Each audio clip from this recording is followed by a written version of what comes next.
atualize. Muito boa tarde.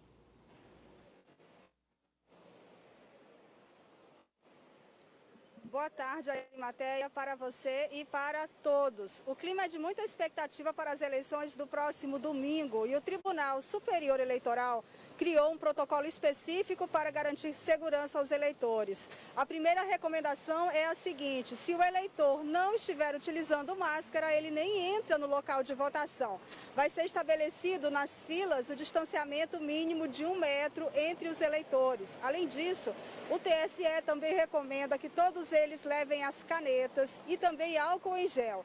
Não vai ser utilizado nessas eleições a biometria, Arimateia, para evitar mais uma superfície de contato para o eleitor e assim aumentar o risco de contaminação. Por isso, o tribunal também recomenda que os eleitores baixem o aplicativo e-Título. Se não tiver o smartphone, ele leva o título de eleitor, algum documento de identificação pessoal e fica bem atento à sua própria proteção nesse dia tão importante para a democracia do nosso país. Há uma série de regras. Vamos acompanhá-las. Vai ser a primeira eleição no meio de uma pandemia e há regras sanitárias específicas. Cada eleitor deve levar a própria caneta para registrar a assinatura no local da votação. O uso de máscaras é obrigatório. Sem elas, o eleitor não entra na sala de votação. É preciso levar também um documento de identificação pessoal, como carteira de identidade, passaporte ou carteira de motorista, além do título eleitoral. Este ano, a biometria não vai ser exigida para diminuir o contato com superfícies. Se o eleitor estiver com febre ou foi diagnosticado com coronavírus, nos 14 dias antes da eleição, não deve votar. Os locais de votação vão ser demarcados para garantir o distanciamento mínimo. Cada mesário vai trabalhar com 3 máscaras descartáveis e uma face shield. As 3 primeiras horas da votação vão ser destinadas para pessoas com mais de 60 anos, das 7 da manhã às 10 horas. A urna não vai ser limpa a cada votação. Por isso, cabe ao eleitor cuidar da própria proteção. De acordo com o TSE, nas eleições vão ser montados mais de 95 mil locais de votação. São mais de 400 mil sessões eleitorais, 2 milhões e 72 mil mesários, 147 milhões e 800 mil eleitores, uma média de 435 mil por sessão. É permitida a manifestação individual e silenciosa da preferência do eleitor por partidos, coligações ou candidatos. Ele pode levar anotados os números dos candidatos que escolheu, mas é proibida a divulgação de qualquer tipo de propaganda. A justificativa para não votar deve ser feita pelo aplicativo e-Título. O eleitor que não tiver celular pode realizar todo o processo até 60 dias depois da votação através da Justiça Eleitoral. Quem não justificar a ausência vai ter que pagar uma multa. A regra não vale para eleitores menores de 18 anos e maiores de 70.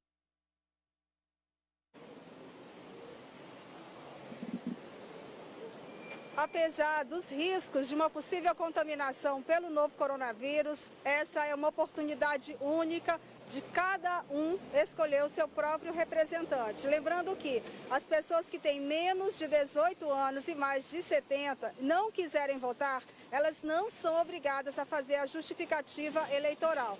E o tribunal orienta que quem puder baixe o aplicativo porque é mais fácil, além de votar, justificar se não puder comparecer às sessões eleitorais. Arimateia. O aplicativo é bastante simples, é o e-Título, né? Fácil de você localizar na loja do seu celular, na Play Store ou Apple Store. Daqui a pouco você volta, Solange, falando novamente de eleições e de Covid-19, porque não dá para dissociar um assunto do outro, infelizmente. E a Solange tem razão, se você é daqueles que diz que não gosta de política, os que gostam vão lá decidir por você, inclusive o seu futuro. Então é importante que você vá, se você puder. E os ônibus aqui na capital? A frota, aos finais de semana, ela é reduzida. E no domingo, mais ainda em relação ao sábado. Mas tem novidade em relação à circulação da frota de ônibus urbanos. Nós vamos ouvir agora o Denilson Guerra, que é gerente de planejamento da S-Trans, para saber com que frota os eleitores vão contar no domingo, agora dia 15. Por ocasião da realização do primeiro turno das eleições municipais do ano de 2020, a Prefeitura Municipal, através da S-Trans, emitiu ordem de serviços às operadoras do transporte coletivo para que no próximo domingo, 15 de novembro, seja operado com a frota referente ao sábado, para proporcionar aos usuários o transporte entre seus domicílios e suas respectivas zonas eleitorais. Com base nos decretos já vigentes, solicitamos a compreensão da população para que, ao deslocar-se, utilize máscaras, faça o uso do álcool em gel e mantenha o distanciamento social. Contamos com a compreensão da população do município de Teresina. Tá aí, então, a frota de domingo é equivalente à de sábado, maior que nos domingos normais. E atenção, o pessoal da Justiça Eleitoral, né, que vai trabalhar nas eleições, tem de baixar um aplicativo para receber o dinheiro do auxílio alimentação, que é disponibilizado pela Justiça Eleitoral. Quem explica isso para a gente é a Ilana Alencar. A Ilana é do setor de análise judiciária do TRE. Ela é analista judiciária. Então, você, mesário, você, colaborador, baixa aí o aplicativo Carteira Digital BB, senão não tem como você receber o dinheiro que vai ser a ajuda de custo no dia da eleição. TRE Piauí, a partir desse pleito, vai fazer o pagamento dos seus mesários através de uma carteira digital virtual. O que o mesário tem que fazer? Ele tem que baixar esse aplicativo que está disponível em todas as lojas, App Store, Play Store, e depois de baixar esse aplicativo, ele pega uma contrassenha com os chefes de cartório da zona onde ele está ligado. Esse dinheiro já está disponível. Você que é mesário, você que é colaborador da Justiça Eleitoral, já pode procurar, já pode ir atrás, já pode receber. Pode fazer transferência para outro banco? Pode. Pode fazer saque? Pode. Pode fazer pagamento direto com o valor que está lá? Pode. Tudo isso pode ser feito. Você só tem que pegar a contrassenha e resgatar o seu valor. Obrigado, Ilana, pelos esclarecimentos. Agora nós vamos à segunda maior cidade do Piauí, que é também o segundo maior colégio eleitoral, com cerca de 103 mil eleitores, que é Parnaíba. Lá o Carlos Mesquita vai falar do esquema de segurança que está sendo montado para garantir tranquilidade não só em Parnaíba, mas nas outras cidades que formam aquela região. Boa tarde, Mesquita. Olá, boa tarde, Ari. Boa tarde a todos que assistem à Rede Meio Norte. O programa agora é isso, Ari. Nesta manhã estive lá na terceira zona, né, no TRE, aqui em Parnaíba, no Fórum Eleitoral, para mostrar para os nossos eleitores que as urnas já estão prontas para serem distribuídas amanhã. E também vamos falar sobre a questão da segurança, porque o Coronel Antônio Pacífico, comandante do 2º Batalhão, gravou um vídeo para a nossa equipe de reportagem para apresentar como é esse esquema de segurança na cidade de Parnaíba e toda a região que é atendida pelo 2º Batalhão de Polícia Militar. Acompanhe aí o que fala o Coronel Antônio Pacífico. A Polícia Militar lançou a Operação Eleições 2020 e atuará em todo o estado do Piauí.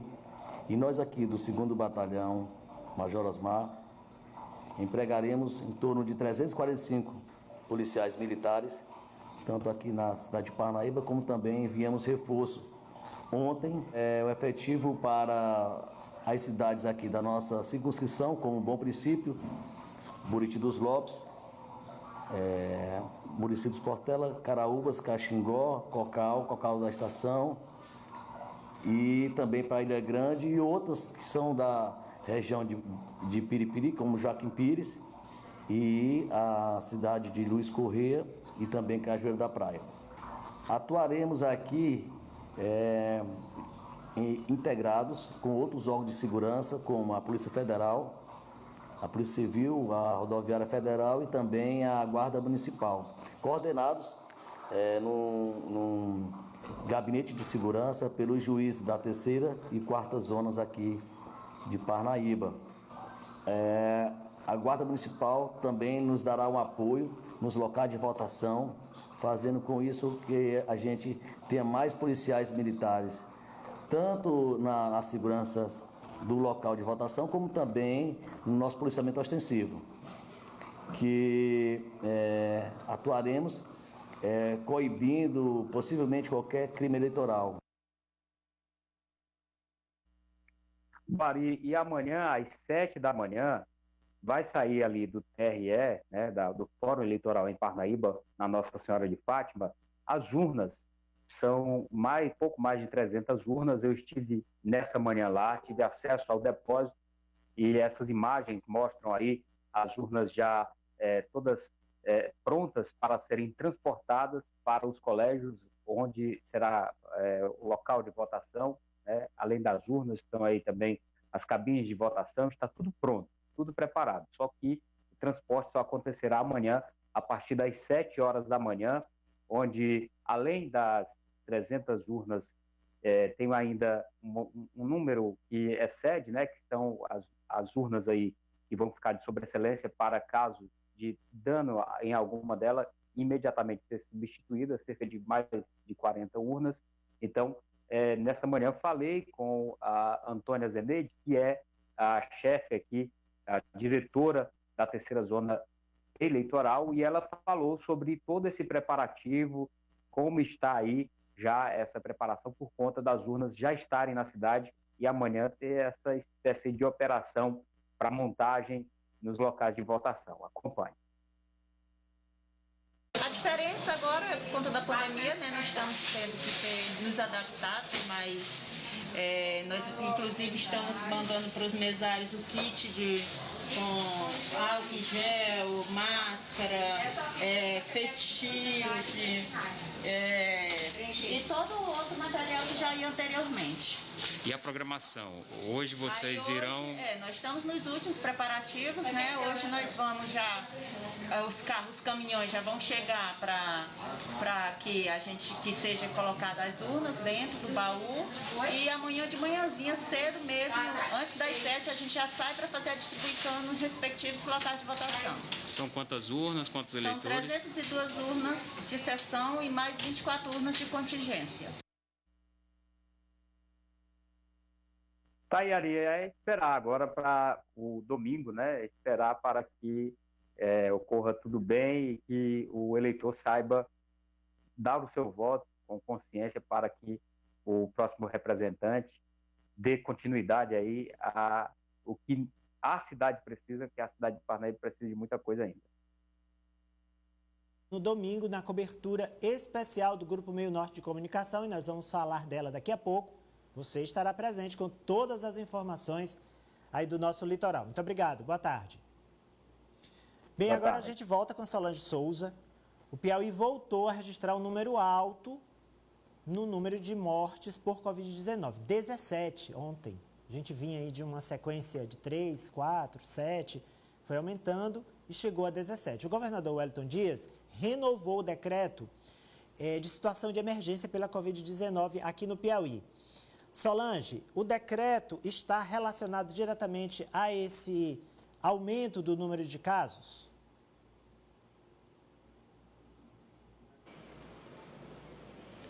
Arimateia, o governador Wellington Dias tomou como base para decretar essas novas medidas restritivas e de segurança para o combate à Covid-19 dados da Secretaria Estadual de Saúde.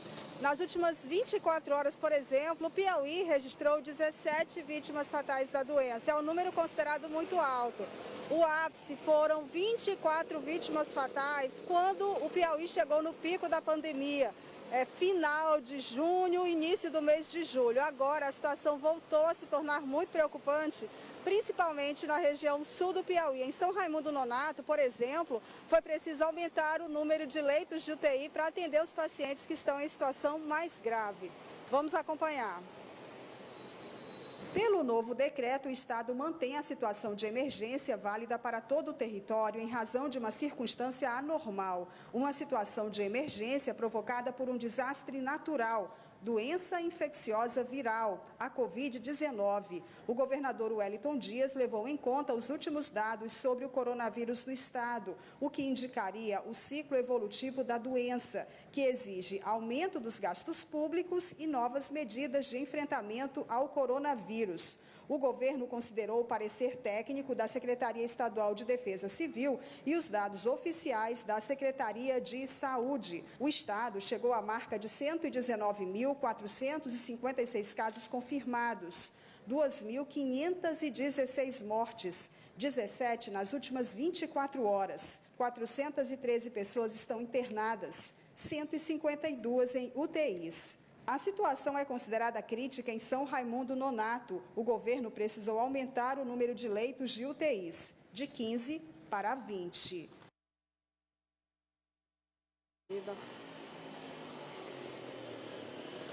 Arimateia, uma situação considerada muito grave. São 152 pessoas neste momento no Piauí internadas em unidades de terapia intensiva. Como o número de casos confirmados voltou a crescer e o número de mortes também, o governo decretou situação de emergência. É um sinal claro de que essa pandemia ainda está longe do fim, infelizmente. Obrigado, Solange. Você também faz parte do nosso time de cobertura no domingo, agora é dia 15. Todos os jornalistas do Grupo Meio Norte estarão nessa cobertura desde as primeiras horas da manhã de domingo até o encerramento total, quando o TRE divulgar 100% das urnas apuradas. Você faz parte desse time. Me despeço hoje e a gente se reencontra no domingo. Até lá. Bem, e agora, daqui a pouco a gente conversa com o secretário estadual de governo, Osmar Júnior, sobre esse decreto, o alcance dele, o que ele representa e, sobretudo, há risco de uma segunda onda da doença agora no estado do Piauí? As pessoas querem saber isso. Antes, hora certa, Gil Barros. 1h19. O Agavisão retornou seu atendimento presencial. Está tomando todos os cuidados necessários. Para marcar o seu atendimento, você vai entrar em contato com um dos seguintes números: 3220 1010 e tem também o WhatsApp, é o 99924 5252.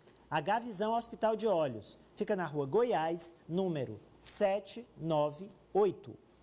Tempo e temperatura, Gil Barros. Tamboril do Piauí, a máxima de 36 graus e a mínima de 25.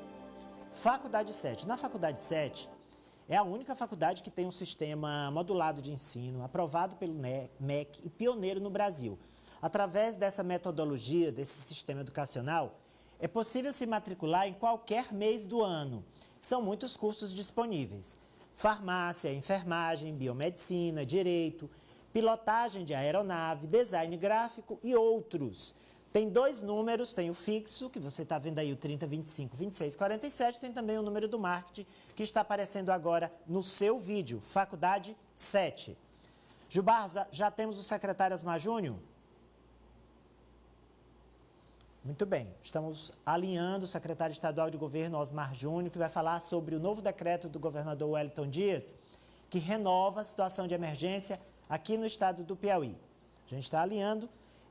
Enquanto a gente alinha, pronto. Secretário, muito boa tarde. Satisfação falar com você assim, mesmo que à distância, mas sobretudo podemos falar para o Piauí, para o meio norte do Brasil. Nós é que agradecemos a sua disponibilidade, secretário. Vamos começar falando do decreto. O que ele representa na prática? É uma renovação dessa situação de emergência. O Piauí estando em situação de emergência, que medidas podem ser tomadas? Quais são os efeitos práticos desse decreto? De fato, trata-se da renovação do decreto. Como a pandemia ela não foi encerrada, o Estado precisa dispor de instrumentos legais para agir no enfrentamento desta pandemia. Assim, o decreto de emergência, ele, na realidade, é esse instrumento jurídico. Ele permite ações como a determinação para a utilização de máscara. Essa é uma situação anormal. O cidadão, em regra, não usa máscara, mas agora ele está obrigado. Por que o governo tem esse poder de determinar a obrigatoriedade do uso de máscara? Porque existe um estado de emergência decretado que é reconhecido. Outro exemplo aqui, matéria, a importação de medicamentos e de equipamentos hospitalares. O processo de importação é um processo burocrático, demorado, complicado. Nesse período de emergência, ele foi facilitado. Por quê? Porque ganhou prioridade em cima de outros processos. Então, o estado de emergência, ele dá instrumentos de ação para o governo. Portanto, ele foi renovado porque a pandemia, infelizmente, ela ainda continua no mundo todo. Secretário, a gente acompanha os boletins epidemiológicos da CESAB e a gente vê uma gangorra. A gente teve na última semana 3 casos em um dia e ontem nós tivemos 17. O que isso significa? Os números variam muito, de 3 para 17. E aí eu aproveito e linko com essa pergunta o seguinte: há o risco da tal segunda onda que a Europa já vive e que o Brasil teme? Olha, Maté, o risco da segunda onda é um risco real. Tanto é que a Europa já está experimentando isso. Os Estados Unidos da América, eles, não sei nem se foi encerrada a primeira onda, mas é fato que houve um recrudescimento vigoroso lá da contaminação de pessoas. Se eu não estou enganado, ontem foram mais de 100, quase 150 mil pessoas em 24 horas que foram testadas com portadoras do vírus. Portanto, a segunda onda é um risco. Aqui no Piauí, nós não podemos dizer que há uma segunda onda. Como você falou, os números eles são oscilantes. O decreto ele permite que, em havendo a segunda onda, o governo já dispõe dos instrumentos jurídicos para agir. Eu digo dos instrumentos jurídicos porque, quanto ao atendimento hospitalar, felizmente, nós demos passos grandes. O primeiro deles diz respeito ao pessoal, os profissionais da área de saúde. Os profissionais da área de saúde, no Brasil, no mundo, no Brasil, mas especialmente no Piauí, eles aprenderam muito e eles fizeram um grande trabalho. Tenho certeza que, em havendo a segunda onda, eles estarão ainda mais preparados para exercer o seu trabalho e enfrentar e debelar essa onda. O outro aspecto é o da infraestrutura hospitalar. Hoje nós temos uma rede hospitalar com leitos clínicos, leitos de UTI, com uma abrangência maior, com um número maior, portanto, mais preparados para uma eventual segunda onda. Nós não queremos essa segunda onda. Por isso mesmo é que a política de restrição às aglomerações, a política de respeito aos protocolos que regem o funcionamento das atividades econômicas e sociais, eles precisam ser seguidos. A segunda onda, ainda que a gente esteja preparado para enfrentá-la, ela é uma coisa grave e, sobretudo, ela prejudica porque ela pode tirar vidas e tirar vidas não tem conserto. Então, é manter a política, é o governo estar preparado do ponto de vista institucional, e aí é o decreto de emergência, é o decreto de calamidade, está preparado do ponto de vista do atendimento médico hospitalar para que ela vindo a gente possa enfrentá-la. Eu agradeço ao secretário estadual de governo, Osmar Júnior, que veio falar para a gente sobre os efeitos práticos da renovação desse decreto e sobre esse risco de segunda onda que ainda não temos. Seria muito bom dizer que não teremos, mas não dá. Em relação a essa pandemia, não é, secretário? Não dá para garantir nada por enquanto. Se me permite, eu queria só, sobre essa possibilidade da segunda onda, é que se não houver a vacina, nós não corremos o risco de não ter apenas a segunda onda, mas a segunda, a terceira, a quarta. A vacina é o único meio possível para conter esta pandemia. Essa é a razão que faz com que o governo do Piauí, o governador Wellington Dias, tenha feito um grande esforço para unir os governadores, para unir o país no sentido de apoiar as pesquisas que estão sendo feitas para chegar à vacina. A vacina, não importa de onde ela venha, o importante é que ela seja eficiente. Esse deva ser, na nossa opinião, na opinião do governo do Piauí, é de que é esse o caminho necessário que precisamos trilhar para que a gente possa se livrar deste momento tão difícil que o mundo atravessa e que afeta todos nós, inclusive aqui na nossa boa terra do Piauí. Muito obrigado, secretário. Boa tarde ao senhor.